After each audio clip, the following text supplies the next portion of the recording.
Yes, people. Yes, it is that time for what? What? Say it with me. That Magi greatness. Sinbad, David, oh my fucking gosh. Let's talk about this bad boy. Okay, so a lot of the portions of this chapter was definitely getting the exposition and the revelations via the conversation with the mother dragon. Now, really getting more into the Dark Continent is a few different things that I felt it was really going more into. For starters, this whole 40 years difference, like it would take 40 years from where they're at right now to get back to the surface if it wasn't for the mother dragon. That just shows that this wasteland called the Dark Continent is even bigger than before, which is interesting because the finalists, when they would get to their homeland, I'm curious exactly where is their homeland, because it doesn't take no 40 years for like her people or Morgiana to get to her homeland if she tried or whatever. So either they're really, really fast when they turn into their beast form or whatever, or what's up with that? Or is it just that that part of the Dark Continent where the homeland is isn't nowhere near as far as where they're at? Or is it because maybe they're in a different dimension? There's a couple different things that made me wonder about the Dark Continent, and yet again, just I guess building up the mystique of this. And honestly, I think a big portion of this as well is this is foreshadowing possibly that at some given point the scenery and the area where battles and stuff is going to take place will be in the Dark Continent, because with Judar in this chapter, how they talked about how he just became a normal magician because Solomon's hands don't reach down there, and how he's weak and whatnot.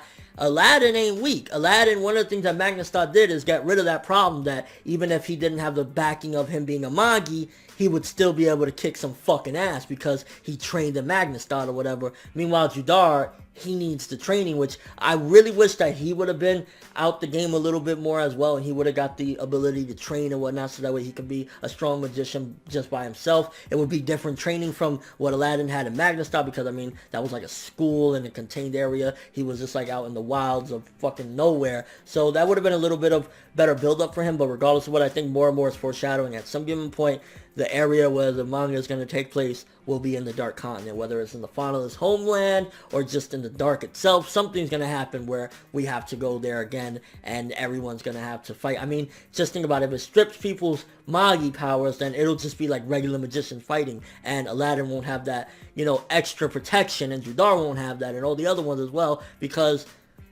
it doesn't work. And the way Shinobu Otaka did this is just so perfect. How Alma-Tehran continues to be a running theme, and just what David did, everything that he accomplished. Like, one of the things this chapter made me really, really wonder is if Kouen, while she was the crazy evil bitch, I mean, everything she did was just horrible, but what if somewhere in all that twistedness, Kouen was doing it for an okay cause?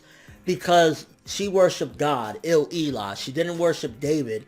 And David taking control of Il-Elah, like when Solomon went and basically wanted to replace Il-Elah, that's when she went batshit crazy and said, fuck everything. With David coming in, basically merging himself with that, that would make her go crazy too. So it's a possibility maybe she was trying to cleanse Il-Elah or eventually take David out of Il-Elah. Or it could very well be that she just was like, fuck it, he's a part of Il-Elah now, so I'm worshiping him too. It could be that though Kouen was trying to stop this threat of David by cleansing him out of Il-Elah. Granted, she wasn't trying to stop the actual threat but get him out. But either way, it could make Kouen to a small degree not justified. I was going to say justified, but it could give her a little bit of, hey, she wasn't trying to destroy the world completely or anything. She was just trying to cleanse this deity that she worships. Also, with the mother dragon taking Alibaba and Judar back to their home world, I'm curious if that's going to cut her lifespan shorter, because she's been up until this point, you know, still alive or whatnot. Maybe traveling that distance will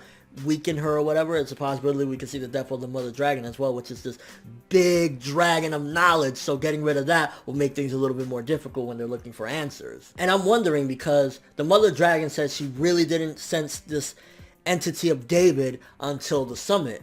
What if after Sinbad heard that story, the story of Alma-Tehran from Aladdin, it helped to allow David to come out even further, the presence of him. And that's why it's even worse at this particular point, because David has come out even further. And honestly, it just gave me goosebumps. I'll tell you right now, one of the lines that gave me goosebumps when the mother dragon is talking to them, and she basically says, that man has fallen halfway into depravity long before I met him. It could be his connection to David. Like, that right there, and it makes me want to, because I've read some of the Sinbad manga. I haven't read all of it. I'm not up to date, but it makes me want to go read that so bad to see, like, are they going to actually show the moment he fell into depravity? When he was born, the world shook. Kouen, everybody was like, whoa, what the fuck is this entity? And that's a huge possibility, is because of David.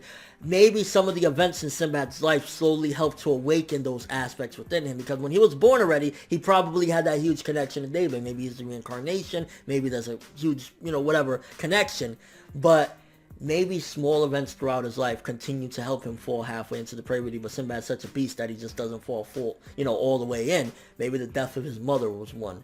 Maybe the summit was another. Maybe some stuff in between was another. I mean, I don't think, to be honest with you, that Sinbad is going to be completely black and white, like, I'm evil, twirling his mustache, because the character is too complex for that. He's too fucking amazing, and at the end of the day, you don't fall halfway into depravity while being connected to the spirit of some evil god that wants to take control of everything and basically do what Solomon did, except on a whole other level. Like, he basically wants to say, Solomon, move the fuck out the way, I'm doing things my way now. Like, while Solomon is basically trying to give everyone, you do what you want, go ahead.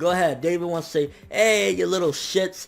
And if he can stop all that from taking control of him, then I don't think Sinbad's going to be completely black and white evil. I think there's going to be some sort of complex situation where, yes, he does do some fucked up things, but it's ultimately still for his own cause. And I don't know if David will completely take over his body. I don't know how any of this shit is going to work, but I don't personally see Sinbad completely falling under the spell of David or just completely being this evil piece of shit. It's Sinbad, bro. He has his own will. He's only halfway fallen because he's that damn good. And then the end of the chapter, Aladdin just practically shitting himself. Sinbad and his whole crew showing up on Kowen's doorstep. Like, Kouen probably with his cookies and milk in his pajamas. Like, what the fuck? So, honestly, this chapter is just amazing. The revelations. When Magi does revelations like this, it does him so fucking well. Sinbad basically being David, like, again, I don't see him completely being evil. He's not going to be completely evil. I don't think so. But as he asked Jafar one time, have I become a devious man? And that right there shows as well that he's fighting the David within him probably every second, because there's a part of him that is still Sinbad, the great fucking wonder of the seven seas. It's like, oh man, this chapter is just so fucking good. The revelations, everything, the build up, the foreshadowing of the Dark Continent, and the connection, like, Sinbad, you shady motherfucker, showing up on Kowen's doorstep, still feeling justified. Like, that's how complex this character is. And I know I'm not analyzing the motherfucker, whatever, but, like, he strategized everything to the point where he looks like he's justified. Well, you guys attack somebody that's a part of the Seven Seas Alliance. I have no choice but to defend them. You see Aladdin, I'm not doing anything wrong. They're hurting Hakuriyu. I'm trying to help him. Like, you gotta be a strategic motherfucker to do that shit. So, Sinbad for the win. The revelations, the setup right there. I hope Kouen comes in, like, straight up tries to attack Sinbad and we have a crazy fight. Either way, fucking amazing chapter. 10 out of 10 for this bad boy. I love this shit. I love how Shinobu turned the Judar and Alibaba shit from just kind of like, to holy shit, now it's getting interesting. Alibaba from last chapter, those 100 years. Judar hopefully getting development. They're close to getting back. I don't know what's going to happen with Alibaba, if he still has his body or not, because it has been some time, but we'll have to wait and see. Let me know what you guys thought of this amazing chapter of Magi. What do you think about Sinbad's connection to David? I mean, it's been over a year since a lot of us called it. I'm not going to just say I called it, but a lot of us called this whole connection between Sinbad and David about a year ago, when that .5 chapter came out of him seeing the future with his eye and whatnot, and it's like, this is insane. And your overall thoughts of everything. Like, I fucking love Magi right now. This chapter was absolutely amazing. But that's a lot for this review. Thanks for watching. Hope you enjoyed. If you liked anything I had to say or enjoyed the video, drop me a like. I'd greatly appreciate it. And if you haven't subscribed, if you could do so as well, that'd be amazing. I'm ForneverWorld. And as always, people, it's that Magi greatness, people.